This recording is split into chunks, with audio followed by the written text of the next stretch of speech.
Welcome to the Southern California Prep Insider Football Podcast. Tommy Moore, Shotgun Spratling here to bring you our top 10s, our game balls from last week, some game predictions. We've also got Connor Morissette out at Loyola, Beverly Famous at San Juan Hills. Shotgun, are you excited for this next week of football?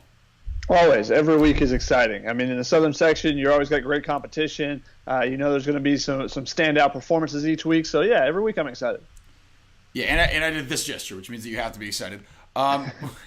Without further ado, get to your top 10 for this week. Not too much change here. Staying at 10, Westlake, they beat Oxnard 24-20. They got to win some games a little bit better than, winning by 4 points. They should have won that game a little bit more. But Jason Heller had a big game, 12 catches, 167 yards, including a 61-yard touchdown catch. He also had a 77-yard kickoff return. He's been the guy that's been doing things for him, little short slot guy that they can move and running back. They can put him in at wide receiver. They can do some different things. He's been really important to that team. But also on the other side of the ball, last week, Gabriel Floyd, their linebacker, returned a kickoff for a touchdown. This week, he just took an interception back for a touchdown. He's doing a little bit of everything for them. But I want to see a little bit more out of that Westlake team as they get towards league play here soon. Number 9, I still got Upland there. They beat Redlands East Valley 35-7. Cameron Davis had 164 yards rushing and 2 TDs. Orange Lutheran stays at number 8. They beat up on Vista Murrieta 42-17. Ryan Helinski got back in the groove a little bit there. They didn't have too much. Didn't have to do too much there. The defense held them down, and they took advantage of some short fields. At number 7, I dropped Jay Serra down at number 7. They won 21-20 against Bishop Amat. However, they had to stop a 2-point conversion after they let Amat come back in the last minute just to hold on to get that win. Chris Street, another 100-yard game and 2 TDs there. Number 6, I got Oaks Christian. They went down to San Diego and played in the Honor Bowl, beat Eastside Catholic 35-12, team from Washington. And I want to make a comment about this, too. A lot of people were fooled by the Max Preps because it said Cathedral Catholic. The game was at Cathedral Catholic. They're not playing Cathedral Catholic. They're playing Eastside, like you said. So I know a lot of people were checking the scores online. It is wrong online. I promise you it was Eastside. It was not Cathedral Catholic. But anyway, go on. Different Catholic school, yes. There are several of those. This one from Washington, they have some quality talent on that team as well. But Oaks Christian takes care of them pretty easily. Zach Charbonnet, ran for a touchdown. Bryce Farrell caught one. Josh Calvert scored twice as well for him. I moved Cajon up to number 5 as they beat Murrieta Valley 57-28. They scored 34 straight points spanning the halftime break. They got 2 turnovers and a turnover downs late in the second quarter. They capitalized on each time. Several big plays, including Jaden Daniels' 70-yard touchdown run to kind of blow things open at the end of the first half. He had almost 500 yards offense. And a 6'9" wide receiver, Darren Jones, 6 catches, 135 yards, 2 touchdowns. Jonathan Perkins, I really liked him, the Oklahoma linebacker commit, really attacked the line of scrimmage. I watched this game when I came home from the game I was covering because it was the game of the week, so obviously got to check that out. And then also Cameron Stevens, the defensive back, their cornerback there, several big hits. A couple of them drew flags, though, so got to calm it down just a little bit. But Colin moves up to number 5 for me there. Number 4, I've got Mission Viejo. They beat La Habra 28-14. I know Chad Johnson wasn't happy with his team's effort after the game, especially in the second half. But, they took care of business. JoJo Forrest, 5 catches, 102 yards, touchdown. He also had a pick 6, took it back. Number 3, I'm keeping Bosco there just because everybody did pretty well in that top 3, so I'm not going to make any moves this week. Bosco beat Mililani 52-14. DJ Uolele threw for 373 yards and 6 touchdowns, 26-32. Very efficient there. Colby Bowman, 7 catches, 130 yards, 3 touchdowns. The Stanford commit. George Halani had an 80-yard touchdown run. However, watch out for the penalties there. Bosco, 21 penalties, 187 yards. That's a good day of offense for some teams, especially against a team like Bosco, so can't be giving that away. And then Cole Aubrey had 4 of the team's 7 sacks. Congratulations to him. Big night there. Number 2, Mater Dei stays where they're at, 49-0 win over La Mirada. Bryce Young threw for 4 TDs in the first half. The starters didn't even play in the second half. Brew McCoy, another sack, another TD. He does it on both sides of the ball for him. They roll over La Mirada. Was not a surprise there. And then Centennial beats Pittsburgh 35-7. Another quality team on that Centennial schedule. Beat Pittsburgh, a team that's usually really good up in NorCal. Reggie Laratzliff, he caught 2D passes, and the former quarterback also threw for a touchdown pass on a wide receiver pass play. So Centennial stays number 1 for me. What about you guys, Tommy? We've got number 10, Chaminade, creeping into the top 10. Number 9 is Upland, 8, Orange Lutheran, 7, Cajon. I was at their game against Murrieta Valley. Very, very impressive. Boy, I would hate to be in Division III right now because Cajon is going to run away with that one. I don't see anyone even coming close to stopping them there in Division III. Really kind of a team that should be up there in Division I. Next at number 6 is J. Serra. 5, Mission Viejo. 4 is Oaks Christian. 3, Centennial. 2, Mater Dei Catholic. And as they have been the whole entire season so far for us, St. John Bosco at number 1 after beating a team coming over here from Hawaii. So, Game Ball Shotgun, are you going to need a halftime break again from your shout-outs this week? I got 20 this week, so we'll still give a halftime break here. We'll start with give 10, and then I'll give mine, and then you can finish it up. Got it. We'll start with Godinez. They trailed 22-0 in the first half. They started the year being outscored 107-6. They rallied for a 28-22 win. Had only scored 6 points so far this season. They scored 28 straight to get the win. So congratulations to those guys there picking up the win in that one.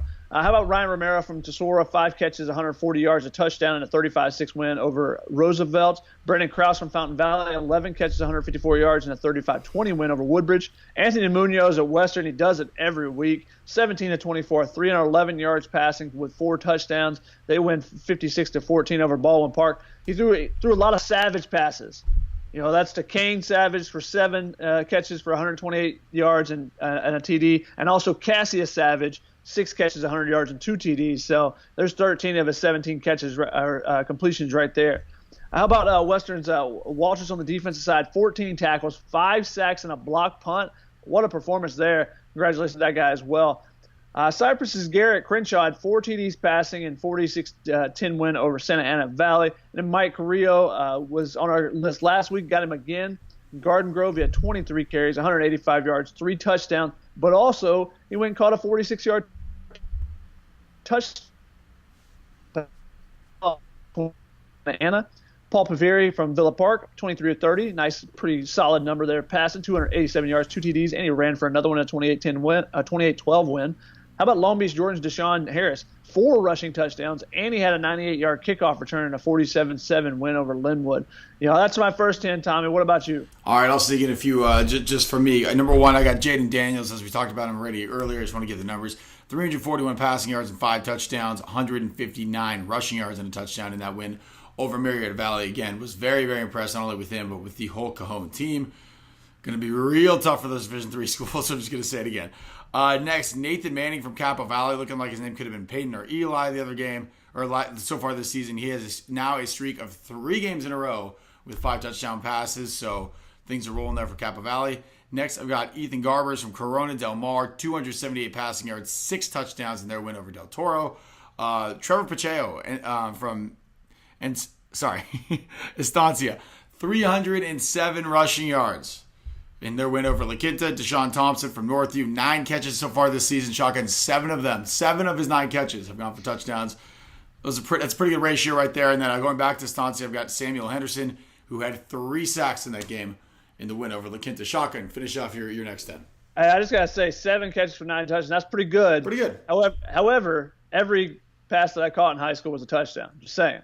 Ooh. So my percentage was a little bit better there. I'm impressed.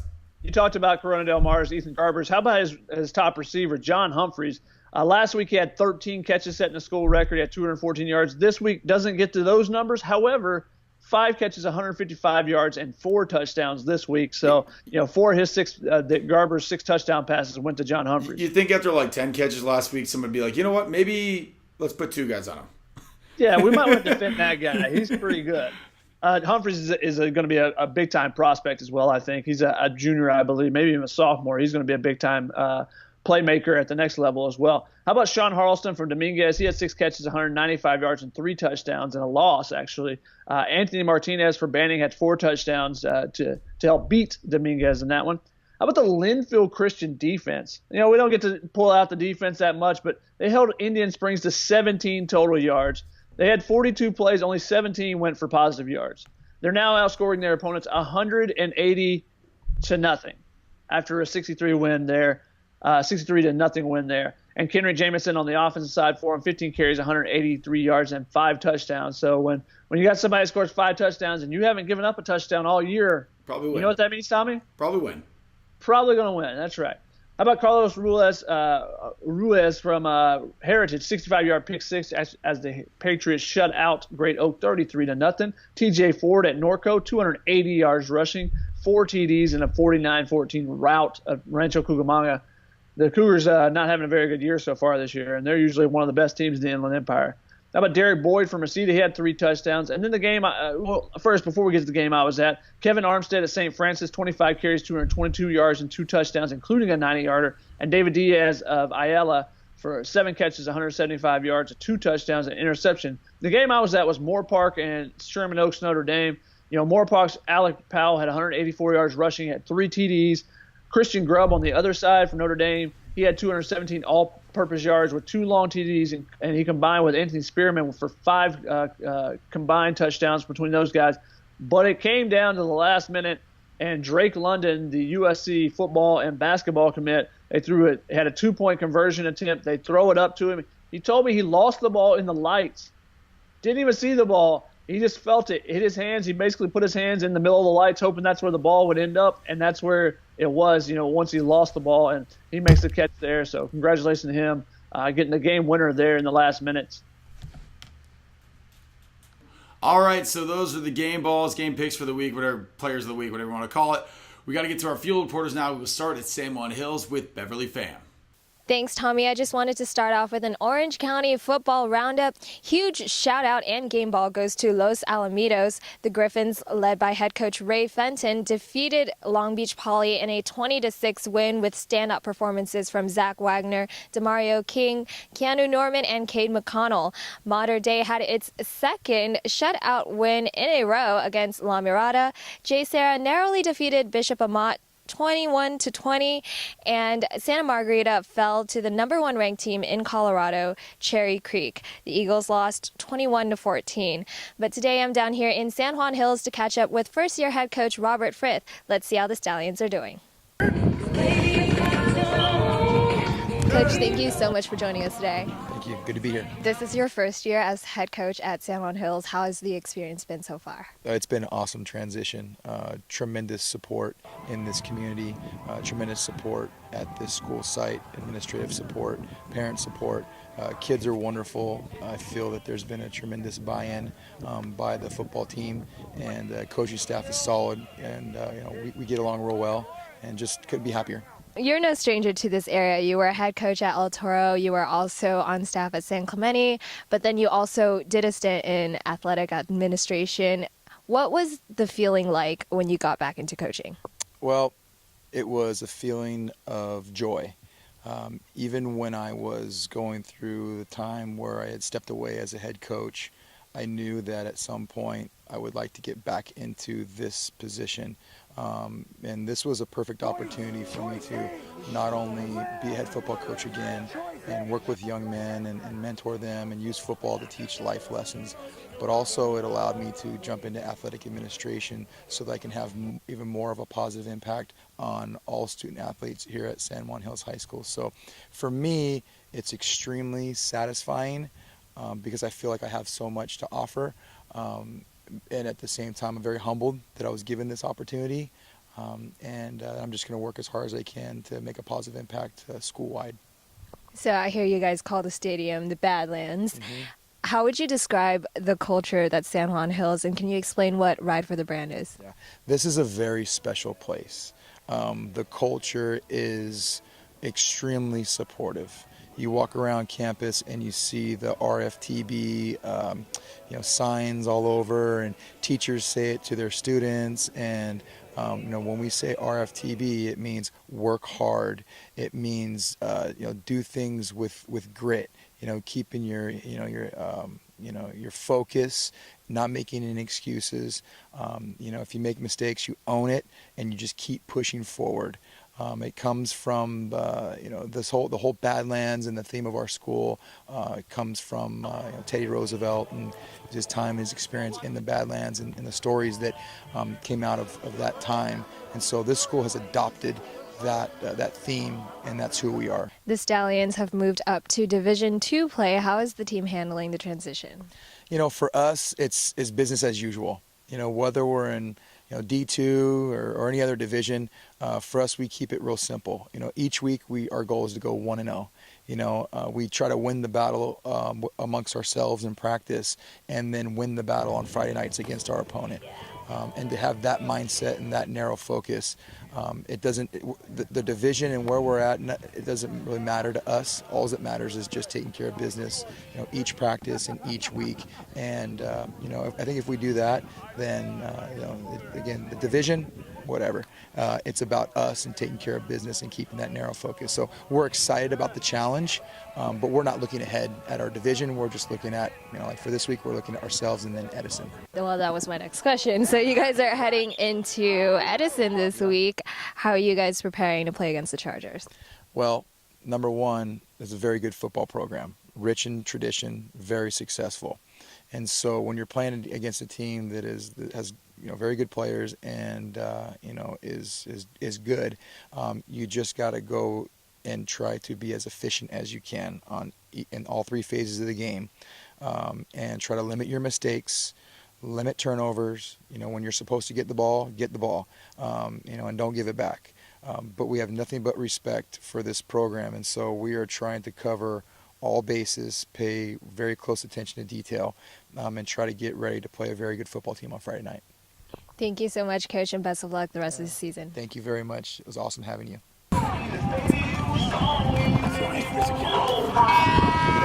This week in the Trinity League, we have all non-conference games, but the game of the week to watch would be Serra versus Pinnacle, the number 2 ranked team in Arizona. Quarterback Spencer Rattler is a University of Oklahoma commit.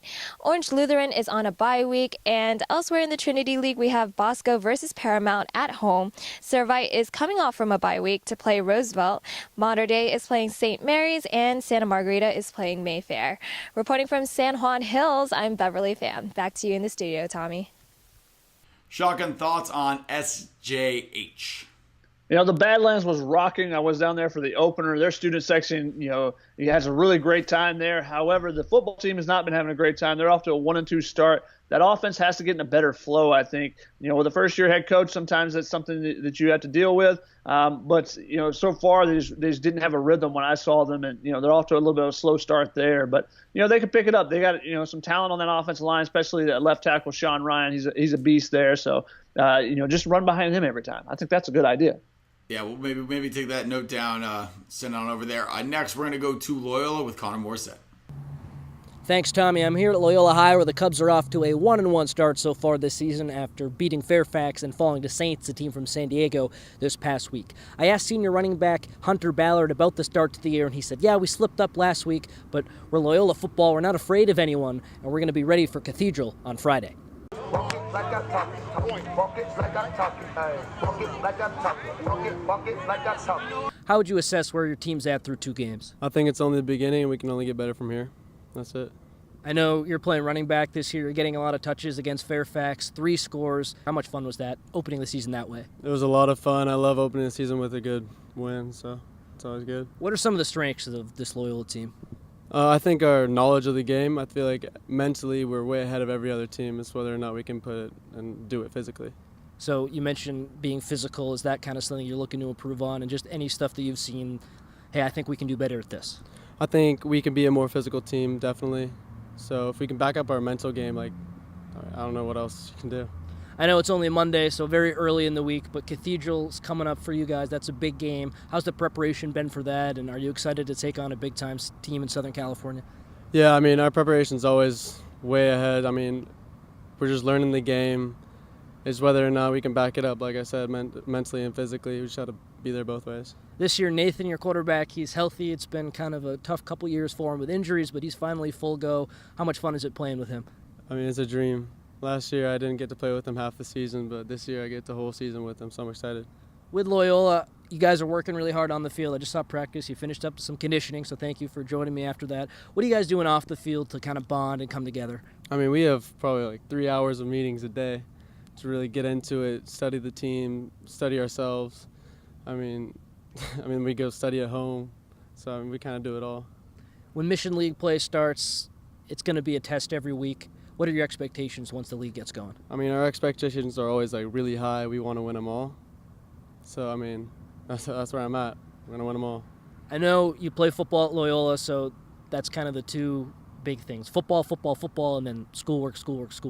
What about when you have a day off, Saturday afternoon, football's done? What do you like to do for fun? I guess when I don't have football or school, I guess lacrosse. All right, so when it's not football season, it's lacrosse. And then the last thing I want to ask you, expectations just for the season in general. I mean, like I said, my expectations are always really high. I want to win them all, and that's where my mind's at right now. That's Hunter Ballard, the running back for Loyola. Hunter, thank you so much. Thank you.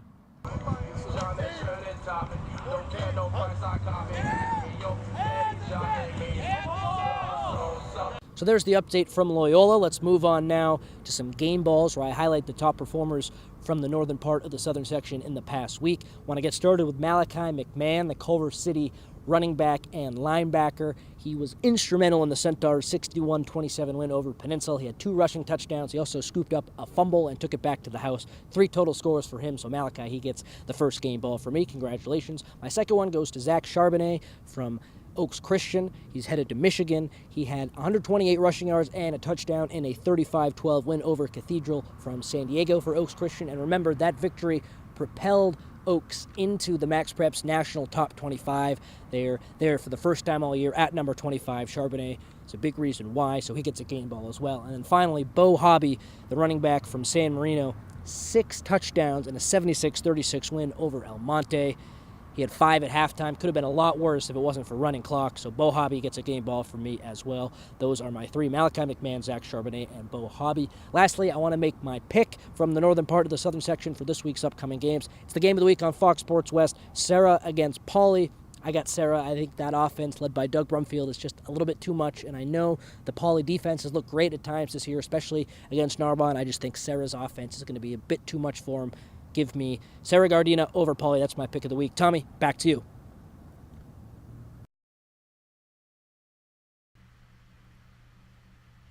Coming back, 3-2. Shotgun, what are you thinking about the Cubs?